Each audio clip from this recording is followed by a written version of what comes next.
महाराष्ट्र राज्य शिक्षक सेना नांदेडच्या वतीने आज जिल्हा परिषद समोर ढोल बजा आंदोलन आम्ही या ठिकाणी करत आहोत। आमचे राज्याध्यक्ष तथा शिक्षक आमदार जम अभ्यंकर साहेब यांच्या आदेशान्वये महाराष्ट्रभर जे आज आर्थिक पिळवणूक झालेली आहे या आर्थिक पिळवणुकीचा आवाज बुलंद करण्यासाठी, आवाज उठवण्यासाठी, शिक्षकांना न्याय देण्यासाठी, कारण आज जिल्हा परिषदेमध्ये ज्या थकीत वेतन आहे, थकीत वेतनामध्ये थकीत वेतन आहे, चट्टोपाध्याय निवड श्रेणी तफावतीची रक्कम आहे, निलंबन भत्ता आहे, असे अनेक प्रकारचे शिक्षकांच्या फरकाच्या रकमा असतात। त्याचबरोबर सेवानिवृत्त शिक्षक यांचे 7 आयोगाचे वेतन आयोगाचे हप्ते आहेत, त्यांच्या वेतन श्रेणीचे हप्ते आहेत। हे सर्व पैसा जिल्हा परिषदेला 14 कोटी रुपये आलेला होता। गेल्या वर्षी पण असंच केलं प्रशासनानं, म्हणजे 31 मार्च 2025 रोजी बजेट संपलं म्हणून त्यांनी बिल रिजेक्ट केली। पण गेल्या वर्षीचे शिक्षक जे होते थकीत बिलाचे, यावर्षी पण त्यांनी पडताळणी केली व्यवस्थित। बिलाची पडताळणी गटविकास अधिकारी यांनी केलेली आहे। प्रत्येक एकाही बिलामध्ये त्रुटी नव्हती, पण सगळे बिलात म्हणजे त्रुटीने हे पाठवलेलं होतं। मग शिक्षण विभागात आलं, शिक्षण विभागामध्ये आल्यानंतर त्यांनी फक्त काय वाट पाहत होते, 31 तारखे रोजीच का त्यांनी बिल ट्रेझरीला पाठवलेले आहे। या बाबतीमध्ये चौकशी झाली पाहिजे, कारण 16 तालुक्यामधून 3 तालुक्याचे पैसे शिक्षकांच्या खात्यात जमा झाले, त्या पण परिपूर्ण झालेल्या नाहीत। म्हणजे हे काय खेळ चालू आहे, हा कोणता प्रकार म्हणावा? तुम्ही कशासाठी हे पैसा जमा केला नाही, कारण तुम्ही कशाची वाट पाहत होता? काय कारण होतं? कारण 31 तारखेला 11 वाजता 11:30 वाजता, म्हणजे एवढा वेळ तुम्ही काय केलात? कारण तुमच्याकडे कोण येत होतं?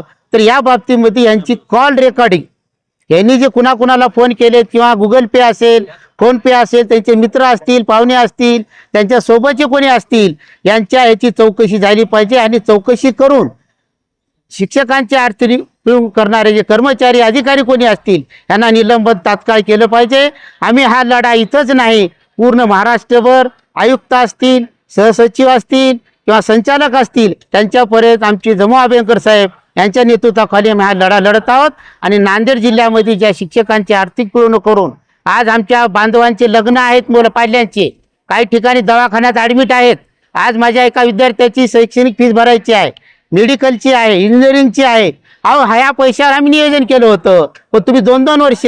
आणि हे एक महत्त्वाची सगळ्यात गोष्ट आहे की हे जे थकीत वेतनाचं टॅब आहे 2.0, हे टॅब दरवर्षी 31 मार्चला जमा होत असतात। डिसेंबर पासून बिले घेतात आणि मार्चमध्ये जमा करतात।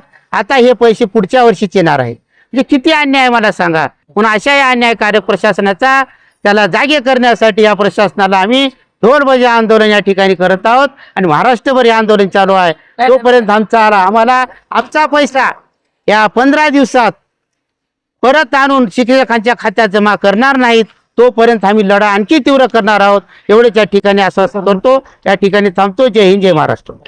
माननीय आमचे राज्याध्यक्षता शिक्षक आमदार जम अभ्यंकर साहेब यांच्या नेतृत्वाखाली संपूर्ण महाराष्ट्रभर राज्यव्यापी हे आंदोलन आहे। त्यातलाच एक भाग म्हणून आम्ही आज महाराष्ट्र राज्य शिक्षक सेना जिल्हा शाखा नांदेडच्या वतीनं जिल्हा परिषद कार्यालय हे आंदोलन करत आहोत। यातली सर्वात महत्त्वाची आमची इथली जी मागणी आहे की आमच्या शिक्षक बांधवांचे 14 कोटी रुपये जे परत गेलेत, हे 14 कोटी रुपये का परत गेले याची चौकशी झाली पाहिजे। आमचे सेवानिवृत्त शिक्षक बांधव 2 वर्षापासून त्यांची रक्कम आहे, आमचे शिक्षक आहेत, फरकाची रक्कम आहे, चट्टोपाध्यायाची रक्कम आहे, मेडिकलची रक्कम आहे। अहो ज्यांनी स्वतःचे पैसे व्याजानं पैसे काढून दवाखाना दाखवलेला आहे, अशा लोकांचे पैसे आहेत। पोट मारून पैशाचे व्याजानं पैसे दिलेत, अशा लोकांचे देऊन आपला दवाखानाही केला, अशा लोकांचे पैसे आहेत। फरकाची रक्कम आहे, विलंब म्हणजे एरियसची रक्कम आहे, ह्या सगळ्या रकमा जवळपास 14 कोटी रुपये ही फक्त यांच्या लालची पोटी म्हणायला काय हरकत नाही का आम्हाला माहित नाही, परंतु सगळं तयार असताना BO 16 तालुक्यातले BOच्या माध्यमातून इथे आला असताना आणि 20 दिवस अगोदर पैसे आले असताना सुद्धा हे 16 कोटी रुपये 14 कोटी रुपये वापस जातात। म्हणजे निश्चितच या ठिकाणी काहीतरी घडलेलं आहे। यांचं सगळ्यांचं कॉल रेकॉर्डिंग झालं पाहिजे, यांच्या सगळ्यांचे फोन पे जे आहेत हे तपासले पाहिजे। याच्या पुढे जाऊन जर म्हटलं तर अशा अधिकारी किंवा कर्मचारी यांच्यावर निलंबनाची कारवाई झाली पाहिजे। आणि का होऊ नये, कारण आम्ही हे आमच्या हक्काचे पैसे आहेत, न्यायाचे पैसे आहेत, कष्टाचे पैसे आहेत। आणि जर आमच्या शिक्षकांना अशा आमच्या स्वतःच्या पैशासाठी जर रस्त्यावर यायची वेळ येत असेल त्याच्या एवढं दुर्दैव कोणतेही नाही. आणि त्यामुळं या प्रशासनाचा जो कोणी कर्मचारी असेल, जो कोणी या विभागाचा प्रमुख असेल, त्यांचा जाहीर आम्ही निषेध करतो.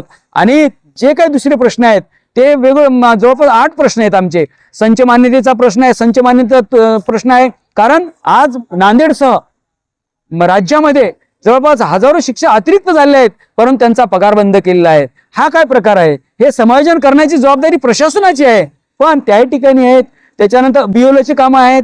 तर तुमच्या अनेक अडचणी अशा या जर सोडवल्या नाही तर पुढच्या आंदोलनात्मक भूमिका काय? आमचे राज्याध्यक्ष जमो अभ्यंकर साहेब यांच्या आदेशानं जे काही आमचं पुढचं नियोजन ठरेल त्यावेळेस आम्ही तुम्हाला कल्पना देऊ.